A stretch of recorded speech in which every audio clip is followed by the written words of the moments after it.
Buenas tardes, hermanos. La idea es que en esta tarde podamos hacer memoria de Jesucristo y recorrer algunos eventos puntuales del ministerio de Cristo, de la obra de Cristo, pero verlas no desde donde estamos acostumbrados, que es en los evangelios, sino desde la palabra de Dios en el Antiguo Testamento, ¿sí? Desde los Salmos. Vamos a hacer un recorrido de la vida de Cristo desde las profecías acerca de nuestro Señor. No vamos a recorrer todos los salmos mesiánicos ni ser exhaustivos en esto, pero sí resaltar algunos puntos para luego sacar alguna reflexión que pueda sernos de utilidad para esta reunión. Entonces, vamos a empezar dirigiéndonos con nuestras Biblias al Salmo 40,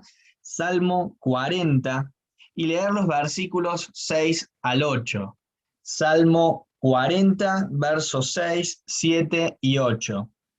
Dice la palabra de Dios: sacrificio y ofrenda no te agrada, has abierto mis oídos, holocausto y expiación no has demandado.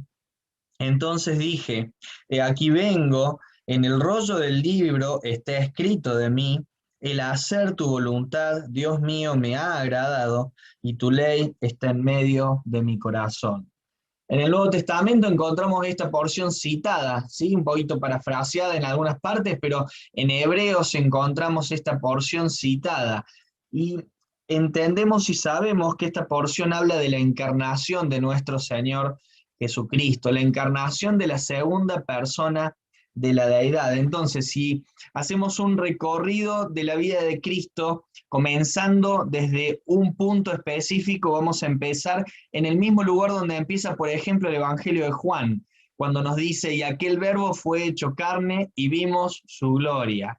Bien, la encarnación. No es poca cosa hablar de la encarnación de la segunda persona de la deidad, porque nosotros entendemos y sabemos de que Dios se hizo hombre, lo predicamos, pero es muy difícil conciliar eso con tanta teoría y tanto caudal de información que tenemos en la palabra acerca de la persona de Dios.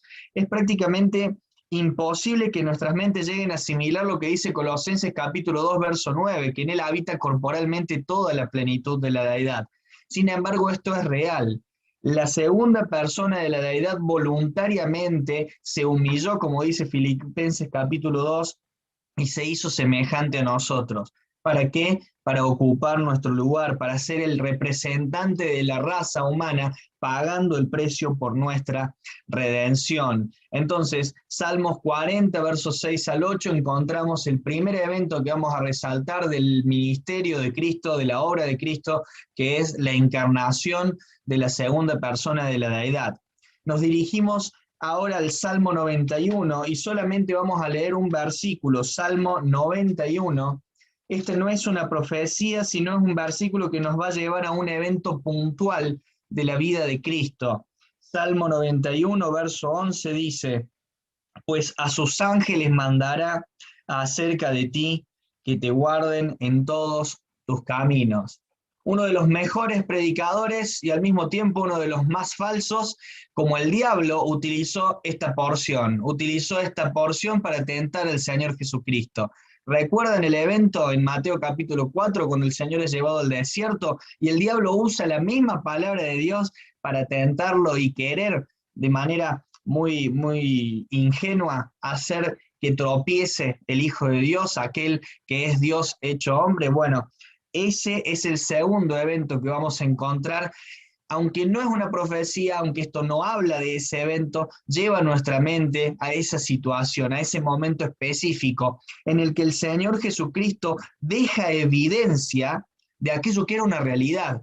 El evento de la tentación no era para ver si realmente el Cordero cumplía o no con los requisitos. Obvio que lo cumplía, es Dios hecho hombre, es santo, 3 veces santo, no hay forma que haya pecado en él, que se encuentre pecado en él, que él tropiece. Pero nosotros teníamos que saberlo, nosotros tenemos la evidencia, y la evidencia entre las muchas que hay es que el Señor al momento de ser tentado no tropezó, no cayó. Segundo evento, la tentación. Tuvimos la encarnación, tenemos la tentación. Vamos al Salmo 41. Salmo 41.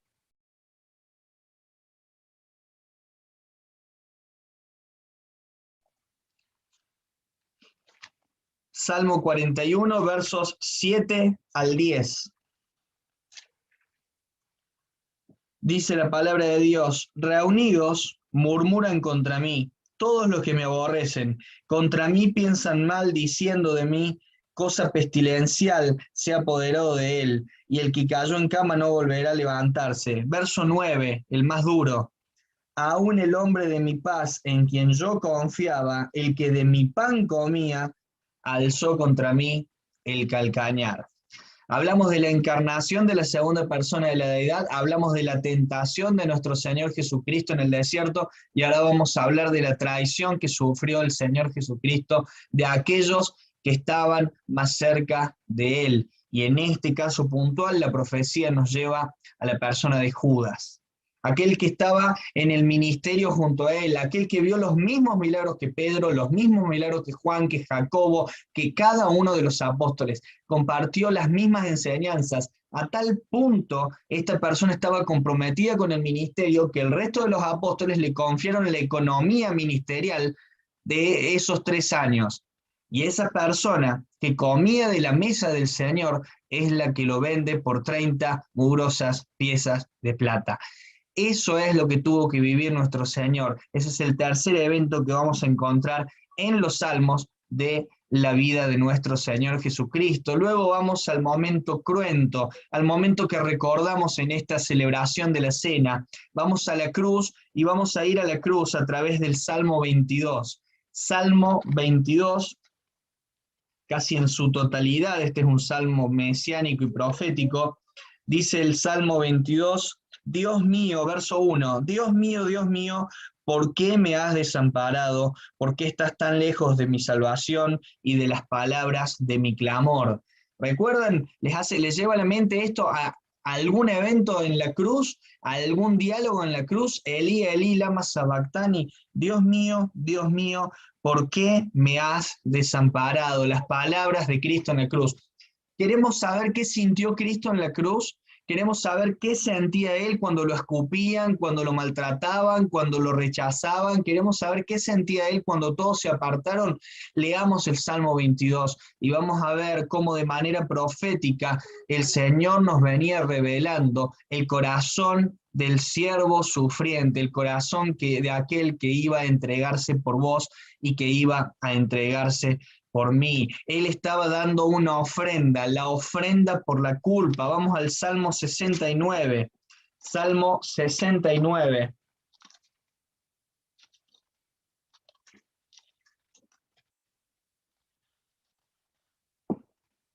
Verso 4. Se han aumentado más que los cabellos de mi cabeza los que me aborrecen sin causa.